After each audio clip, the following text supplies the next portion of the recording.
Page 338 cosec theta plus cot theta equal to P given है question में। पहली line question में given है cosec theta plus cot theta और cosec theta minus cot theta हमेशा एक दूसरे के रेसिप्रोकल होते हैं।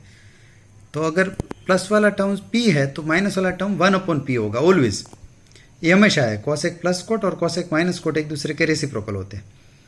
अब नॉर्मल एलिमिनेशन करते हैं हम थर्ड चैप्टर जैसे, तो cot and cot cancel, 2 cosec theta is equal to p plus 1/p।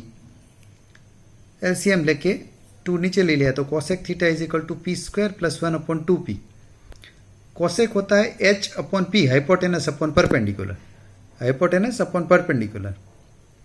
और पाइथागोरस रूल के चलते ये 3 ही हमेशा बनाते हैं ऑलवेज, एक सम में नहीं, हमेशा इस पैटर्न में से बनेगा 2p, p स्क्वायर माइनस 1 और p स्क्वायर प्लस 1, इसकी ट्रिपलेट होती है। तो अब जो तीसरी साइड बच गई वो p स्क्वायर माइनस 1 होगी, मतलब बेस p स्क्वायर माइनस 1 होगा। तो कॉस थीटा होता है b/h, that is p square minus 1 upon p square plus 1।